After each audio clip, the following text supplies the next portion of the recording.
Sachin versus Joe Root யாரு best பிளேயர்னு stats வச்சு பார்க்க போறோம். சச்சின் டெண்டுல்கர் 329 இன்னிங்ஸ் விளையாண்டு 15,921 ரன் ஸ்கோர் பண்ணிருக்காரு. At an average of 53.9, 51 century அடிச்சிருக்காரு, 68 50s போட்டிருக்காரு. அவரோட ஹை ஸ்கோர் பாத்தீங்கன்னா 248. அப்படியே ஜோ ரூட் பக்கம் வந்தோம்னா அவரு கரண்டா விளையாண்டுட்டு இருக்க பிளேயரு 297 இன்னிங்ஸ் விளையாண்டு 13,937 ரன் ஸ்கோர் பண்ணிருக்காரு. அவரோட ஆவரேஜ் பாத்தீங்கன்னா 51, 41 100 ஸ்கோர் பண்ணிருக்காரு, 66 50 ஸ்கோர் பண்ணிருக்காரு.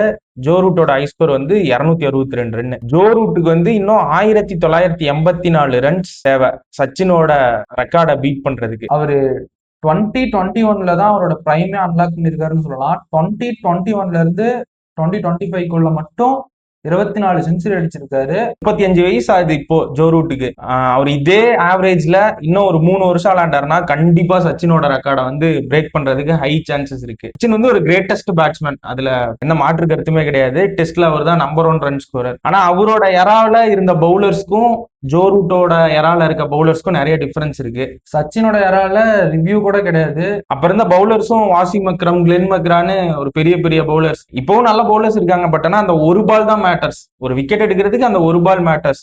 ரெக்கார்டை வந்து ஜோ ரூட் கிராஸ் பண்றதுக்கு ஏகப்பட்ட சான்சஸ் இருக்கு. இந்த ரெக்கார்டே அவர் கிராஸ் பண்ணாலும் அவரோட சச்சினோட சான்ஸுக்கு அவர் வருவாராங்கிறது டவுட் தான். ஜோ ரூட் வந்து சச்சினோட ரெக்கார்டை பீட் பண்ணுவாரா இல்லையான்னு உங்களோட தாட்ஸை கமெண்ட்ஸ்ல சொல்லிருங்க.